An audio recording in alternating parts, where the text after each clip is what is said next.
Isya'nya jam berapa Pak? Jam 8? Aduh, cepet sekali nih Pak, setengah jam doang. Hadis pertama, saya nggak bacakan sanad, hadis Abu Daud, nomornya tidak usah dibaca, babnya bab Kitabul Mahdi. Diriwayatkan dari sahabat Nabi Jabir ibn Samurah radhiyallahu taala anhu, beliau mengatakan, aku mendengar Nabi sallallahu alaihi wasallam bersabda, la yazalu hadzal din qa'iman hatta yakuna 'alaikum 12 khalifah. Agama ini akan tetap teguh sampai memimpin 12 khalifah, semuanya disepakati oleh umat. 12. Dan 12 ini diperdebatkan apakah nanti turunnya ke Bani Alawiyin, Sayyidina Ali, atau nanti ke Bani Umayyah atau Abbasiyah. Karena pembahasannya panjang, kita skip aja dulu, ya. Nanti debat lagi ulama ahli sejarah yang pro Syiah atau pro ahli sunnah. Nah, kita menghindari itu Pak, menghindari perdebatan itu sementara, karena hadisnya waktunya tidak cukup. Hadis kedua membahas yang sama, sekarang hadis yang ketiga. Ini yang paling penting, karena judulnya tentang karakter atau tanda-tanda kedatangan Imam Al-Mahdi. Apa arti Al-Mahdi? Apa arti Al-Mahdi? Ada Hadi, ada Al-Mahdi. Apa artinya? Hadi yang maha memberi hidayah, petunjuk. Al-Mahdi yang diberi hidayah. Lalu ada yang bersama beliau namanya Al-Mahdiyin. Al-Mahdiyin ini mulai dari awal Nabi Muhammad SAW berjuang sampai akhir zaman ada Al-Mahdiyin. Mereka lah yang mempersiapkan kemunculan Al-Mahdi, mempersiapkan tentara Al-Mahdi. Dan kalau umur panjang nanti mereka berlanjut, kalau tidak maka berganti, mereka wafat berganti. Maka saya terhibur sedikitlah dengan hadis ini. Kita sedih Pak, ulama kiai kita, habaib kita di luar negeri, di dalam negeri banyak yang meninggal. Terhiburnya gimana? Allah tidak akan pernah membiarkan bumi kosong dari kekasih-kekasihnya. Karena kalau nggak ada lagi kekasih Allah, kiamat bumi. Al-Mahdi belum muncul, Dajjal belum muncul, Ya'juj Ma'juj belum muncul. Ini kalau tidak faham hadis ini dengan baik, kacau. Dikira Ya'juj dulu, enggak, Dajjal dulu baru, Ma'juj nanti belakangan. Dikira terbit matahari dulu, enggak, nanti itu, ya nanti itu semua. Baik, dari Abdullah ibn Mas'ud radhiyallahu taala anhu, dari Nabi SAW.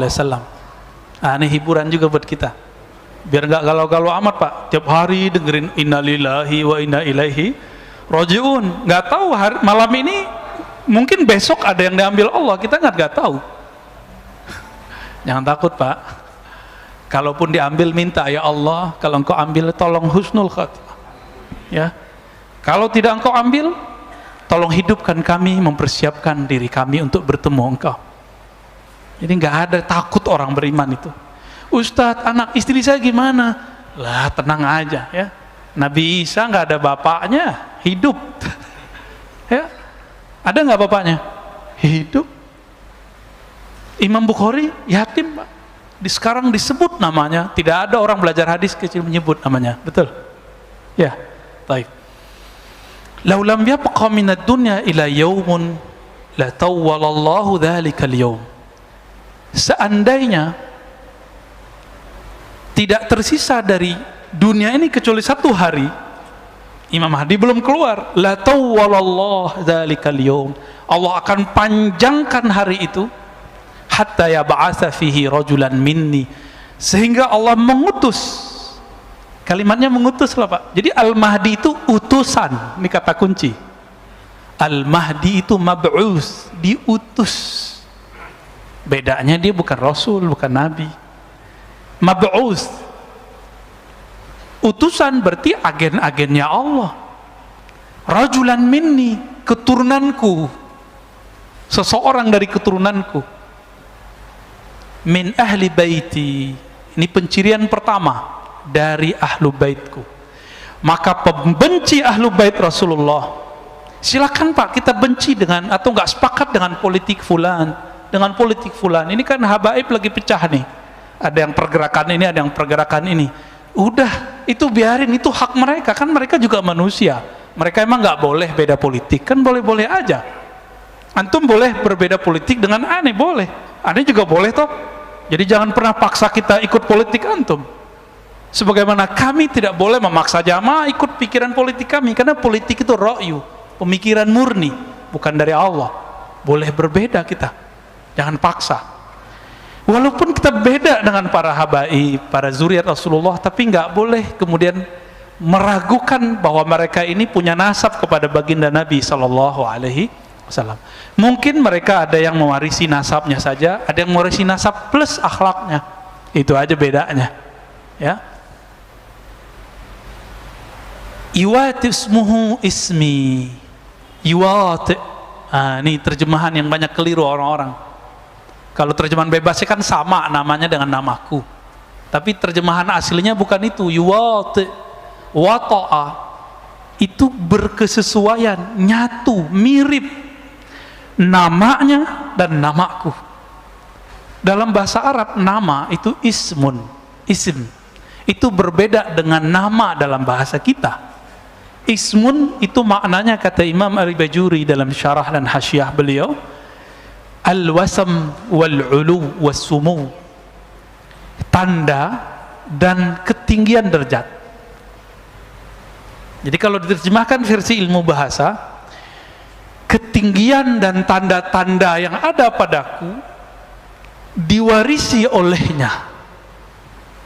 Itu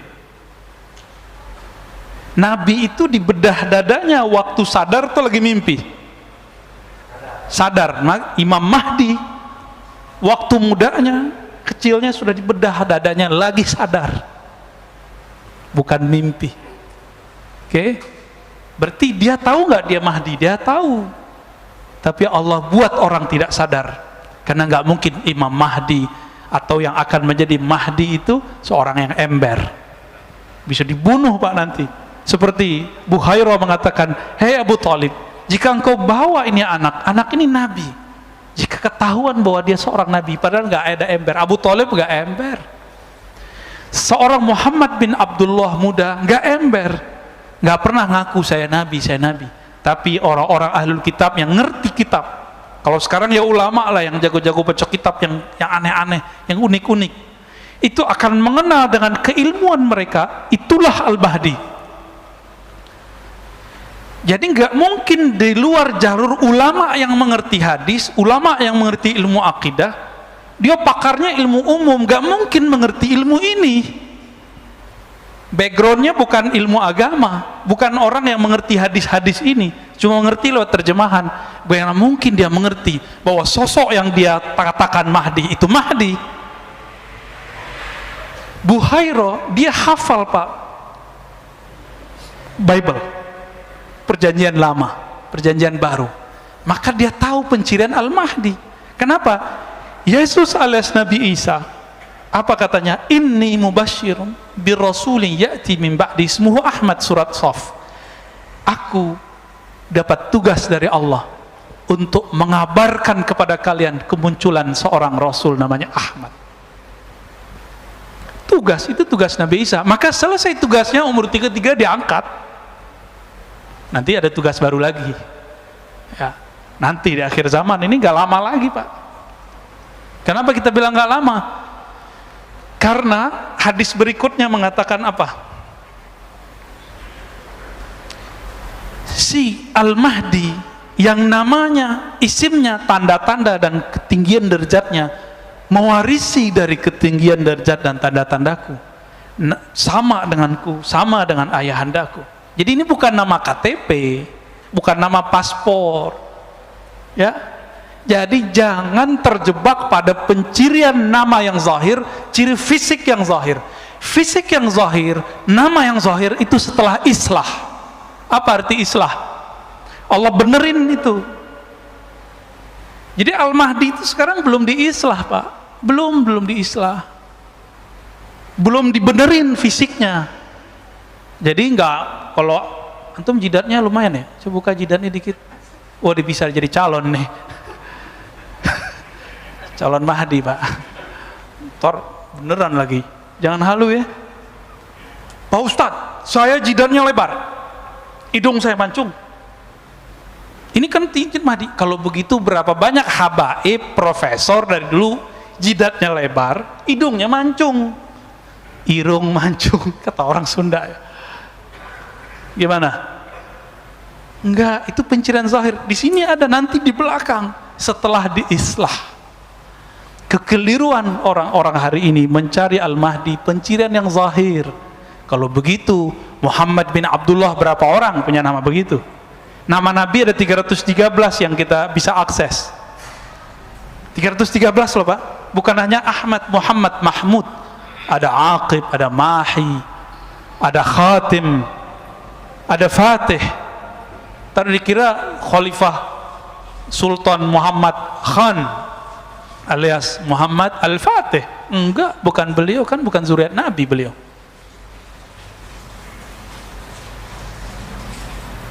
Apa penciriannya tadi? Bukan nama KTP, bukan nama paspor, bukan nama pemberian ayah, bukan. Itu sumu wal alam al-wasam, ketinggian derajat dan tanda-tanda yang ada pada Nabi sallallahu alaihi wasallam. Itu ya. Oh Ustadz, saya mimpi. Lah kalau antum mimpi, aneh mimpi juga. Apakah Anda Al-Mahdi? Enggak, bukan mimpi penandanya. Betul, mimpi pertama Nabi itulah wahyu pertama. Tapi kapan mimpi pertama Nabi? Dalam hadis Bukhari dikatakan, awal wahyu itu ar-ru'ya as-salihah, yara misla falaqis subh. Mimpi pertama Nabi itulah wahyu pertama Nabi. Loh, kapan Nabi mimpi pertama? Umur 25? No, sebelum itu. 40 sebelum itu. Jadi Nabi itu suka menyendiri sejak kapan Pak? Semenjak menikah atau sebelum menikah? Sebelum menikah udah suka menyendiri. Tapi ru'ya itu bukan hanya mimpi, tapi bisa visualisasi. Beliau melihat di alam sadar dan bawah sadarnya. Ini yang bisa menjelaskan orang-orang psikolog dan ahli neurologi, bahwa ada sadar, alam bawah sadar, ada supranatural, ada supernatural. Supernatural inilah alam hakiki di dalam diri kita, yang dulu disebutkan oleh Nabi, ar-ru'ya juz'un minan nubuwah, mimpi yang begitu yang dari Nabi, warisan kenabian. Jadi nggak semua mimpi. Coba bayangkan, mimpi ketemu Allah aja bisa halu Pak. Ada yang nggak mimpi? Sidi Syekh Abdul Qadir Jilani, Kutub Rabbani, Syekh Abdul Qadir itu dalam keadaan jaga ketemu Allah, tapi dia tahu karena dia punya ilmunya. Imam Syekh Abdul Qadir Jilani ini akidahnya kuat, syariatnya mantap, maka dia tes yang aku Tuhan nih. Jadi Tuhan bisa dites Pak. Berani nggak ngetes Tuhan? Nabi Ibrahim berani. Ya Rabb, boleh dong buktiin kalau engkau Tuhan. Beliau sudah tahu itu Allah. Gimana caranya? Ya gimana cara menghidupkan sesuatu yang mati? Apa kata Allah? Awalam tu'min? Kamu gak percaya? Ya Rabb, aku percaya, tapi biar hati itu tenang. Liyutma'inna qalbi, supaya hatiku tenang. Itu boleh dites begitu Bu. Ada ilmunya, ilmu akidah. Maka Nabi Ibrahim itu disebut ummah, Abu Tauhid, bapak Tauhid. Hanya ilmu Tauhid yang bisa ngecek ini Mahdi asli atau Mahdi palsu. Mau dia mimpi ketemu Allah, mimpi ketemu ini. Ternyata hanya satu yang tidak salah halu, mimpi ketemu baginda Rasulullah SAW. Di sebanyak wali-wali di dunia mimpi ketemu Nabi, terus di antara mereka siapa yang wali? Siapa yang Mahdi? Kan bisa aja diklaim Pak salah satunya Mahdi.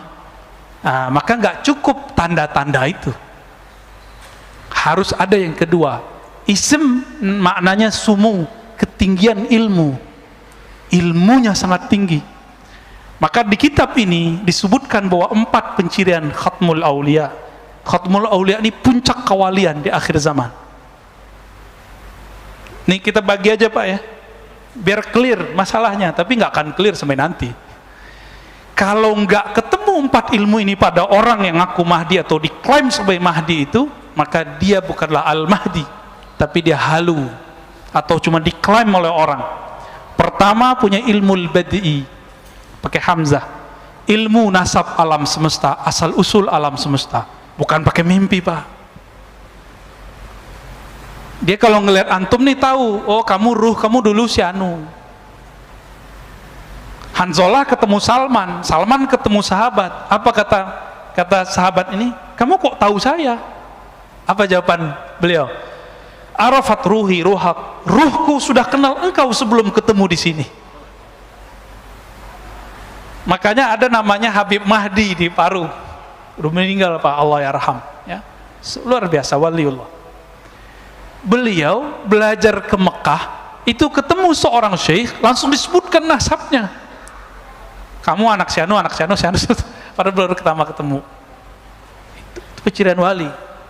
Ini baru satu, berarti dia wali nih, wali yang tinggi, ulu, sumu, punya kualitas yang tinggi.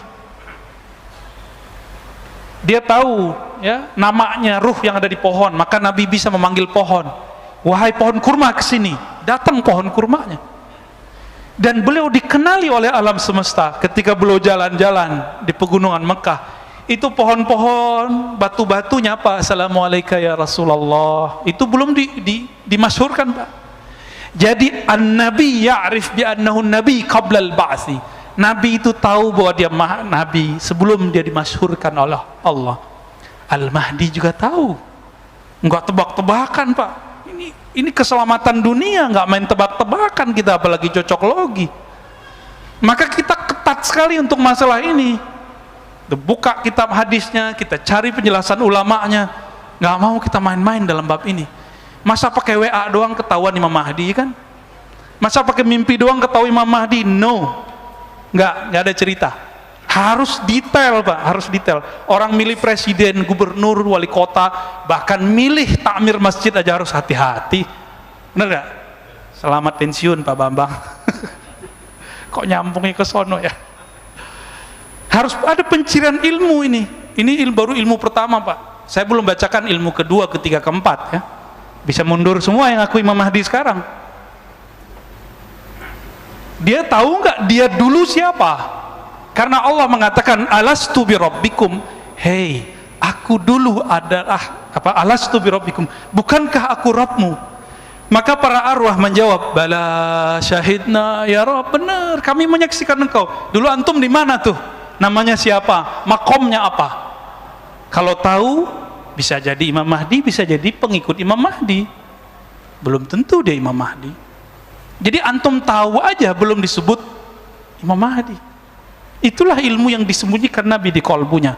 Maka beliau ngomong, kuntu nabiyyan wa adam munjadilun baina ma'in wa tin. Hadis Imam Al-Hakim disahihkan oleh beliau.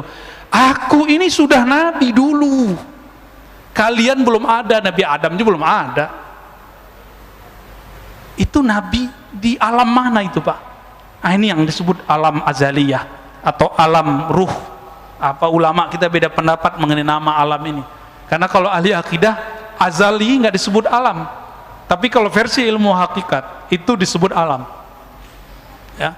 Karena alam itu kullu ma siwallah, segala sesuatu selain Allah. Gimana, Pak? Tegang Pak Bambang. Lalu ada pencirian berikut ketika muncul Al-Mahdi. Jadi kapan Al-Mahdi muncul? Al-Mahdi itu penciriannya yamla'ul arda qista, akan memenuhi bumi dengan keadilan. Wa adla, ya sama artinya, kama muliat zulman wa jawra, sebagaimana sebelum dia dibangkitkan oleh Allah, diislah oleh Allah, ditampilkan oleh Allah. Allah yang nampilin, Pak, bukan orang, bukan jamaahnya. Allah yang tunjuk, ente Mahdi. Itulah yang disebut ala minhajin nubuwah. Gak bisa lewat antum 1 miliar bilang ini Mahdi, gak bisa. Antum mimpi semua mengatakan dia Mahdi, gak bisa. Allah yang ngasih unjuk nanti. Ketika bumi telah dipenuhi oleh zulman, kezaliman. Jauro, ini bukan negara loh Pak, dunia, bumi. Apalagi Bapak hitung orang main vaksin, ya enggak? Udah jelas kita susah, main dana pandemi, Masya Allah. Udah jelas begini masih korupsi itu pemimpin daerah itu, kurang ajar dia itu. Ya, untuk dia masih mengira vaksin itu segala-galanya bisa menyelesaikan masalah, nanti dia bisa kampanye lagi. Gak ngerti dia peta alam semesta. Udah begini kejadiannya, tanya sendirilah sama ahli ekonomi. Orang ekonominya gak yakin Pak 5 tahun ke depan bisa pulih. Apalagi ahli ma'rifatullah yang dia mengerti pergerakan kudrat iradat Allah. Mereka ngerti ujung ini gak ada ujungnya. Ujungnya cuma Dajjal keluar 40 hari, Al-Mahdi bersama Isa membunuh Dajjal. Udah selesai masalah. Baru muncul daulah ala minhajin nubuwah, negeri kemah ripah loh jenawi kata orang Jawa itu, ya. Tapi bukan hanya di sini, pusatnya nanti di Mekah, pusatnya nanti di Madinah. Apa yang dilakukan ketika bumi ini dipenuhi semuanya? Benar gak? Ini udah sepakat nggak kalau pandemi ini ada orang yang buat? Sepakat nggak? Mungkin nggak virus tiba-tiba sendiri? Nggak mungkin kan? Nggak mungkin. Adakah sesuatu di dunia sengaja? Ya mungkin, tanya sendiri sama teman-teman kita orang-orang yang ahli kesehatan, ahli kimia, nggak ada, ya, nggak ada ceritanya kera jadi manusia, kera melakukan observasi atau melakukan eksperimen ke diri sendiri, bisa nggak? Mesti ada yang bukan kera, yang bukan manusia intervensi terhadap wujud itu, baru kita percaya ada namanya evolusi. Kalau nggak kita nggak percaya. Apalagi urusan beginian. Sepakat Pak ya, pandemi memenuhi dunia itu kezaliman? Sepakat? Banyak yang mati nggak? Bukan hanya orang yang mati, usaha mati, perusahaan banyak mati, negara bangkrut, bener. Beberapa negara sekarang itu nggak sanggup beli vaksin, kita masih sanggup Pak, walaupun ngutang. Utang Pak, udah bangkrut kita udah. Jadi kalau dihitung-hitung bangkrut, cuma nggak tahu ini psikologi orang-orang ngurusin negeri ini, nggak tahu siapa yang bisikin. Jangan buat panik, jangan panik, bener sih. Cuma kita harus tahu juga sebenarnya apa yang terjadi sekarang, kita harus tahu juga. Tapi jangan sering-sering tahu. Jadi enakan jadi orang yang pura-pura bodoh daripada orang yang banyak tahu. Ntar banyak galau aja Pak. Banyak tahu yang nggak penting maksudnya.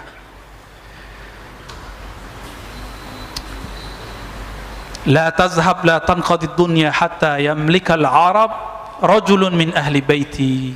Tidaklah hancur dunia sampai ada seseorang sosok dari keturunanku, bangsa Arab, keturunan Arab. Jadi nggak mesti dia tinggal di Arab lah. Yang penting dia keturunan Nabi sallallahu alaihi wasallam.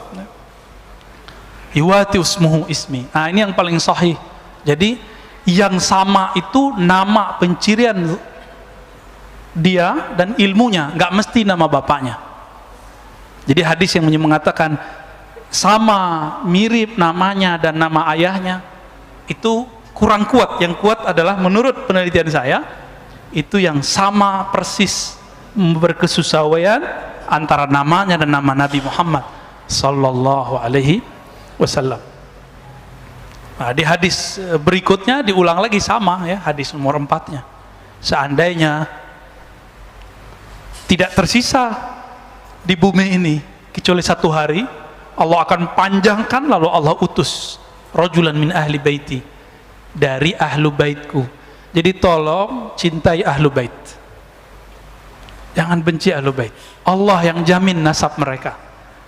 Tapi jangan terburu-buru, oh kayaknya si anu deh Imam Mahdi. Imam Mahdi itu nggak bisa pakai kayaknya.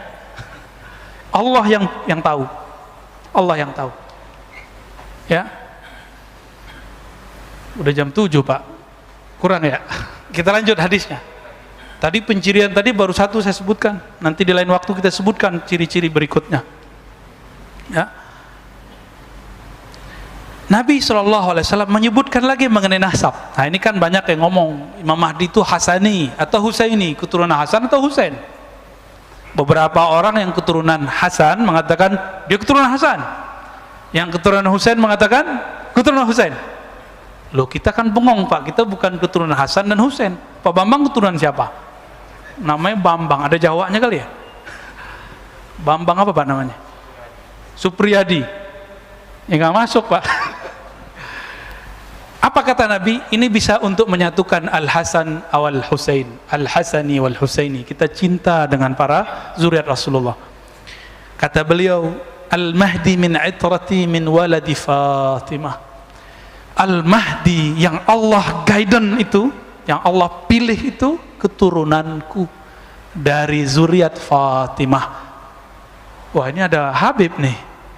Antum asegaf ya Habib ya. Insyaallah nuhibbukum ya. Semoga kalau beliau cinta sama kita, kita nanti tergadai Pak. Beliau bilang, ya Rasulullah, wahai jidku, itu orang cinta aku karena cinta kepada engkau. Selamat Pak, insyaallah.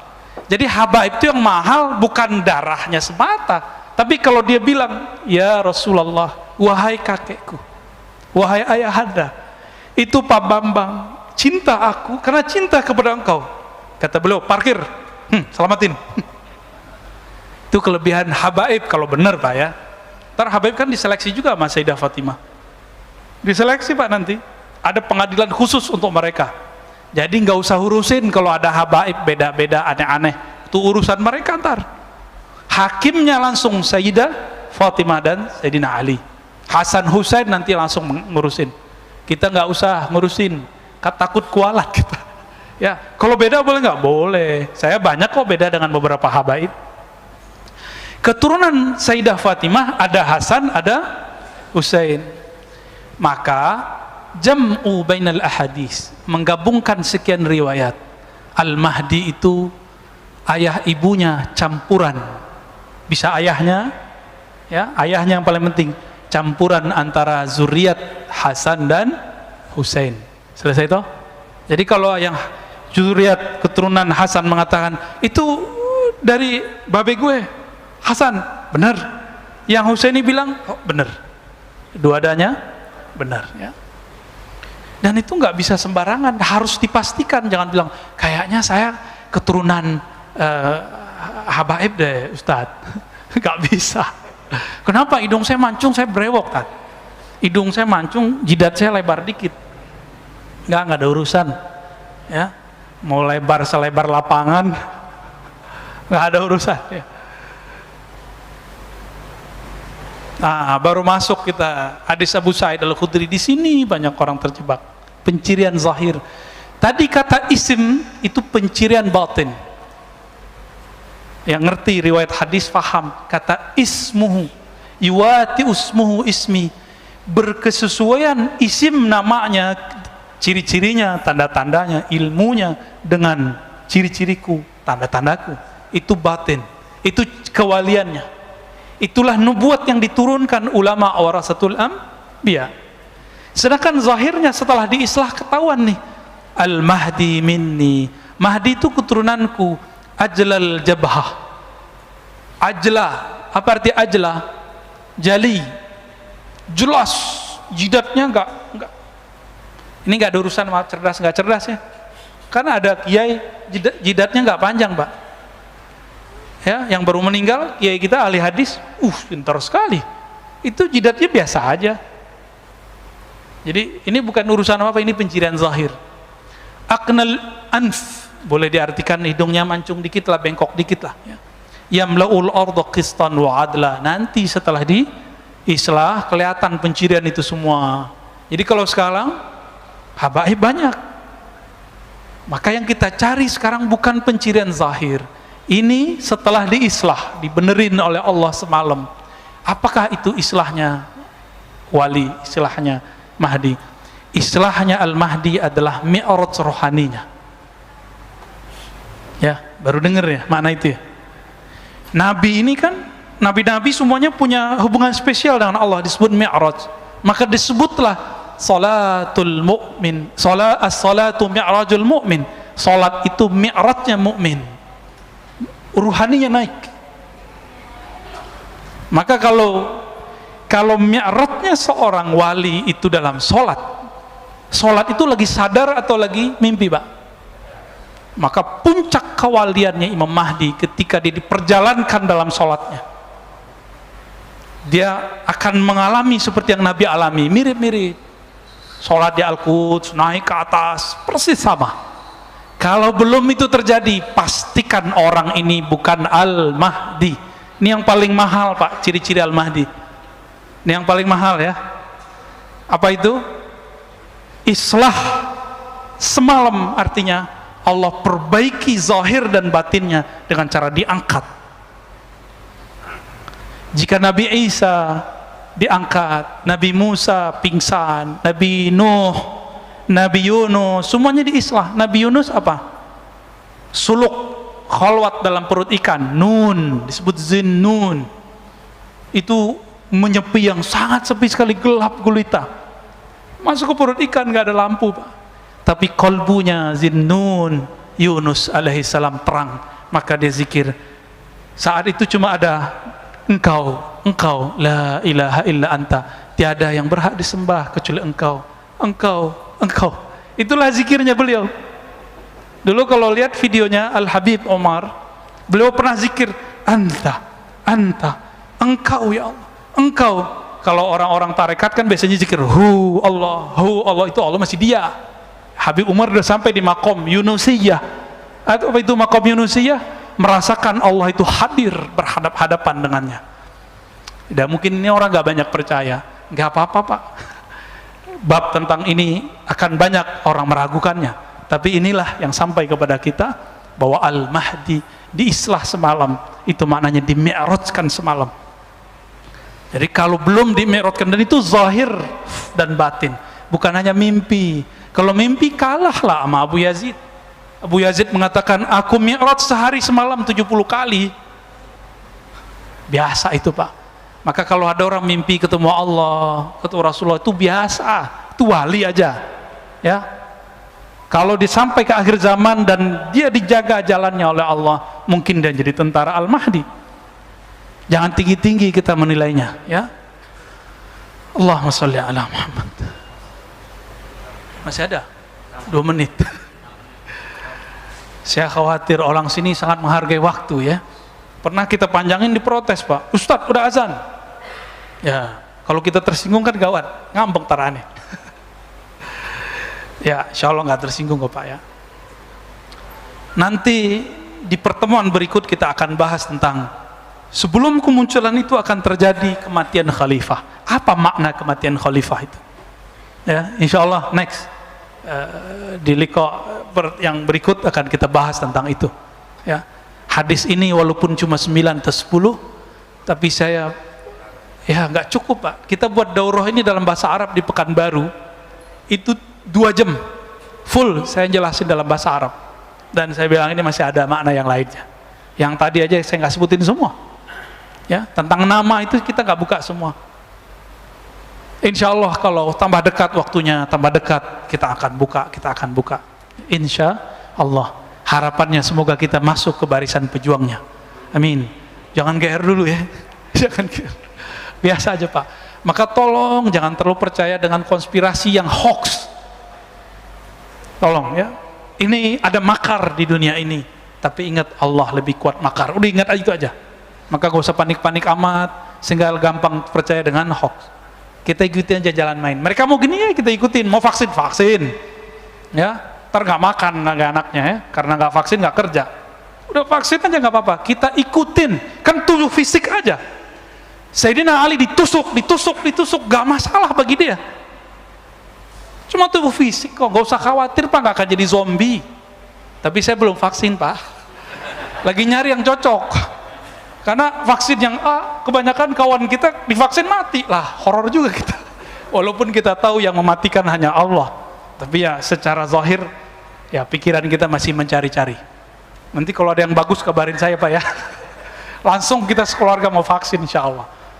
Kita ikutin mainnya, nggak apa-apa. Seperti Nabi dulu ketika perang Hudaybiyah, bukan perang, belum perang.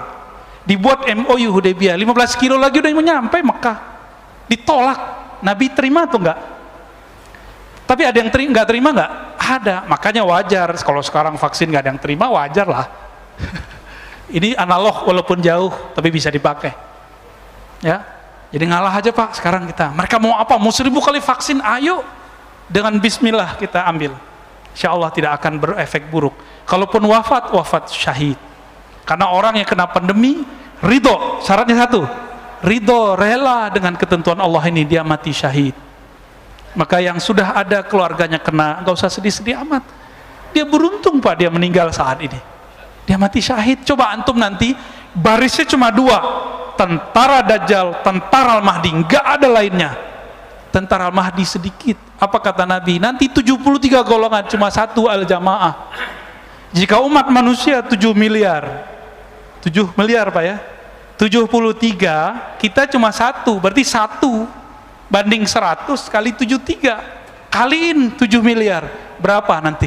Dikit sekali. Jadi kita nggak usah obsesi juga banyak-banyak jamaah. Nanti kalau banyak-banyak jamaah ujungnya ngumpulin fulus. Ya, kalau udah ngumpulin fulus nanti muncul orang-orang jahat memanfaatkan keadaan. Kita kan udah lihat, ya, ustadz-ustadz kita yang populer dengan zikir dikerjain sama orang-orang yang pura-pura ini, dajjal-dajjal teri ini Pak. Pura-pura jadi orang soleh, buat proyek, hilang, ya, bingung ustadznya. Karena ustadznya belum tentu wali juga kan. Kalau dia wali kan bisa tangani dia. Minimal orangnya hancur Pak langsung. Karena menyakiti wali adalah kehancuran awal bagi alam semesta. Mana ada li waliyan faqad azantuhu bil ard. Menyakiti kekasihku. Coba nih, Pak Bambang punya kekasih, masih muda loh Pak ya.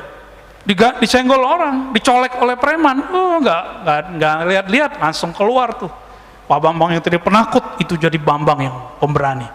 Anak kita dicolek orang, kita habisin Pak. Kalau perlu kita bayar orang. Allah nggak akan sia-siakan. Tapi sabar-sabar dikit. Jangan tergesa-gesa, jangan panik. Walaupun suara saya tinggi, tolong emosinya jangan tinggi ya. Wassallallahu ala Muhammad. Habis ini ada pertanyaan, habis azan? Ada satu ya. Baik, sorban antum, sorban tentara ini ya. Tentara apa nih nggak tahu. Nanti Pak, karena 73 umat Nabi Muhammad, satu bagian dari gerakan yang benar. Al-Haq Ta'ifah, berarti 72 umat Nabi juga enggak? Maka pakaiannya tentara Dajjal nanti persis seperti pakaian tentara Al-Mahdi, sama-sama bersorban, sama-sama berkopiah, baju-baju orang soleh. Maka enggak mungkin kita bergerak cuma dengan penciran zahir.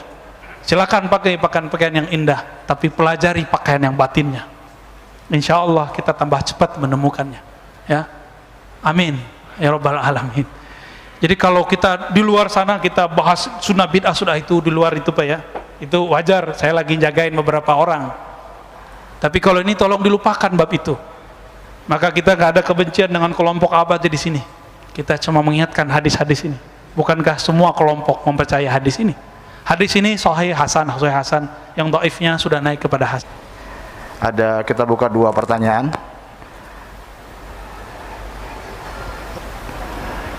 Ada mungkin? Silakan. Assalamualaikum warahmatullahi wabarakatuh, Pak Yarsi. Mau nanya, dari dulu saya masih mencari satu pertanyaan bagi saya.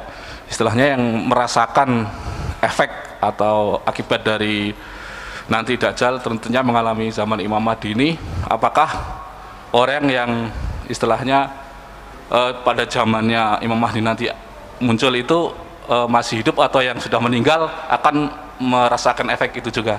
Terima kasih. Waduh, pertanyaannya berat. Orang hidup sama yang wafat bisa merasakan nggak gitu ya? Antum pengen wafat duluan? Nanti udah banyak meninggal Pak, banyak yang meninggal. Itulah kezaliman yang luar biasa yang disebutkan dalam hadis ini. Kapan keluarnya Mahdi? Kalau sudah kasratul haraj. Wa qila mal haraj ya Rasulullah. Apa itu haraj? Haraj yakni al-qatl.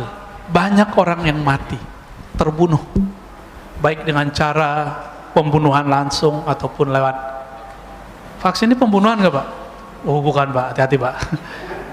Virus ini yang paling jelas. Dan ternyata kan ilmuwan sebelumnya, beberapa tahun sebelumnya sudah kasih prediksi. Nggak tahu dia ikut serta apa enggak, kita nggak ngerti ya. bahwa nanti untuk menghancurkan suatu negara nggak perlu pakai nuklir, cukup pakai benda kecil ini. Dia kan ngomong gitu kan dulu. Oh, canggih juga. Apa maling teriak maling? Kita nggak tahu ya. Apakah orang yang hidup dan mati? Tentu orang yang hidup, yang bertahan hidupnya, nggak mati karena COVID, Pak. Karena COVID itu berjilid-jilid, versi WHO tuh, bukan versi saya loh ya. COVID ini berjilid-jilid, Pak. Ini udah jilid berapa? Gelombang keberapa?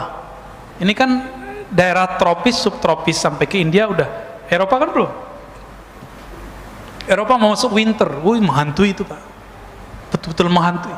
Eropa atau wilayah selatan, bolak-balik aja ntar, bolak-balik, guncang semuanya. Kita walaupun jumlahnya tinggi di dunia, ya wajar negara kita gede, ya kan? Tapi kita termasuk paling santai loh, Pak, paling santuy di dunia. Sampai sekarang belum lockdown kan? Ya, katanya masuk mall mau harus pakai PCR ya. Ya salam, hancur Pak ekonomi ntar. Ya. Pondasi alam suatu negara, nih coba lihat, pondasi satu negara. Kalau orang ekonom bilangnya apa? Ekonomi. Kalau orang militer bilangnya apa? Keamanan. Kalau ulama bilangnya apa? Ilmu. Ya kan? Yes. Berarti ini pondasi semua. Ada yang lain tinggal dimasukin. Dan yang paling ribet itu ekonomi, Pak. Orang bisa tahan karena virus, karena banjir, tapi nggak tahan kalau lapar. Lapar itu ujung-ujungnya duit tuh, fulus. Kalau sudah begitu, ini yang disebut di hadis tadi, idza muliat al-ardu zulman wa jawra, ketika muka bumi semua negara sudah habis batas-batas negaranya. Kenapa? Karena orang sudah nggak menghormati lagi pemimpinnya di mana aja. Kenapa orang mikirin makan sendiri, Pak? Apalagi ntar kiamat. Kan banyak orang ngancam-ngancam kita, tar saya bersaksi di akhirat bahwa ente ini orang sesat. Boro-boro di akhirat, nanti aja nggak sanggup, Pak, kita mikirin orang. Nanti urusannya sendiri-sendiri, kecuali antum bagian dari gerakan Al-Mahdi, mungkin diselamatkan Allah. Saya juga, kita semua. Kalau kita cuma ngurus diri sendiri, udah soleh-soleh sendirian, sholat banyak-banyak, nggak bisa. Ngurusin ini nggak bisa dengan banyak sholat. Ngurusin ini harus tahu peta-petanya kemana. Itu yang disebut di hadis Nabi, ketika bumi dipenuhi kezaliman, nanti itu negara udah nggak ada. Namanya doang Indonesia, namanya doang Malaysia, namanya doang Amerika, namanya doang Cina. Udah nggak ada, pantar orang nggak ada lagi respect sama pemimpinnya. Semua mau pemimpinnya disebut demokrasi, komunis, Islami, nggak ada yang dianggap bentar. Itulah puncak zulman dan jaurah. Urusannya perut, keamanan. Orang kalau sudah lapar gimana? Berani bunuh orang nggak? Berani bunuh orang. Ini kalau kita melihat dari situ sisi, apalagi sisi militer, waduh, serem mah. Gimana? Lanjut. Satu lagi. Oke, tafadhal. Assalamualaikum Buya. Salam. Semoga dalam keadaan sehat selalu dan dirahmati Allah Subhanahu wa taala. Amin, amin. Saya izin bertanya Buya terkait yang di lingkungan tempat kerja saya, di lingkungan keluarga saya menemui ada beberapa mungkin kawan atau rekan sahabat yang tidak mempercayai dzurriyyat dari Rasulullah SAW. Sementara di agama kita salah satu rukun iman itu yang mempercayai pada hari akhir. Okay. Dari yang tadi Buya ajarkan itu, apa hukumnya Buya untuk orang-orang yang tidak mempercayai bahwa Rasulullah itu mempunyai keturunan atau tidak mempercayai dzurriyyah, dan bagaimana kita menyikapinya hal tersebut? Mungkin itu saja, terima kasih. Wassalamualaikum warahmatullahi wabarakatuh. Tadi saya lupa tadi ya, apakah yang mati ikut berjuang ya? Itu pertanyaan. Bukan hanya merasakan, kalau dia wali dia ikut berjuang, Pak. Karena hadis Imam Bukhari mengatakan bahwa kalau ada para syuhada meninggal, dia minta kepada Allah, ya Allah hidupkan kami kembali. Kan nggak mungkin, Pak, reinkarnasi, mungkin nggak? Nggak ada kan reinkarnasi dalam Islam. Maka dia nanti akan membersamai pejuang-pejuang itu nanti. Karena para syuhada Allah kasih akses paspor dan visa, bisa masuk alam barzakh, alam nyata, surga, bolak-balik suka-suka dia. Syuhada itu kalau meninggal. Wali-wali apalagi. Nabi, wali, syuhada. Kalau ada orang yang tidak meyakini adanya keturunan Rasulullah hari ini, kalau saya husnuzon, berbaik sangka ya Mas ya, mungkin dia seperti saya dulu kan saya nggak percaya Pak, karena nggak tahu bahwa di hadis Imam Muslim ada perintah untuk hati-hati terhadap zuriat Nabi, ada di hadis Tirmizi ada. Dia ngerti hadisnya, bahwa hadis yang paling sahih setelah Quran Bukhari, nomor 3-nya Muslim, baru Abu Daud, baru Tirmizi. Di hadis Abu Daud ini kitab ke berapa tuh? Ketiga, disebutkan Al-Mahdi minni, min ahli baiti, min waladi Fatimah. 3 redaksi. Al-Mahdi di akhir zaman itu keturunanku, keturunan Fatimah. Kalau Nabi ngomong begini, ini jaminan nggak kalau ahlu bait zuriat Nabi hidup sampai akhir zaman? Ya, kalau babeh ente nggak tahu nasab ente, jangan salahin babehnya Nabi Muhammad, orang keturunannya Nabi Muhammad. Ya, kalau saya sendiri ke atas cuma tahu 4 Pak nasabnya. Harta Syekh Ahmad Khatib Al-Minangkabawi cerita, saya cuma tahu 4 nasab ke atas. Itu selevel Syekh Ahmad Khatib, ulama kita yang pernah jadi imam di Masjidil Haram. Inilah cara Allah menjaga para zuriat Nabi. Maka carilah sekarang zuriat Nabi, tanya nih Habib Segaf nih, beliau punya nasabnya Pak ke atas sampai ke Nabi Adam punya. Antum nggak percaya, datang ke rumahnya. Hanya zuriat Nabi yang dijaga, nggak ada yang lain. Ntar jangan cium tangan ya, pandemi Pak. Baik, saya rasa cukup. Semoga kajian ini membuka cakrawala mata hati dan pikiran kita. Saya minta ampun kepada Allah jika ada yang berlebihan. Saya minta ampun kepada Allah jika ada kalam yang tidak tepat. Nas'alullah ya Allah ya afu ya karim, afwaka wa afiyatak wa salamatan mink. Amin ya rabbal alamin. Wa sallallahu ala nabiyina Muhammad. Subhanakallahumma wa bihamdika asyhadu an la ilaha illa anta astaghfiruka wa atubu ilaik. Walhamdulillahirabbil alamin. Assalamualaikum warahmatullahi wabarakatuh.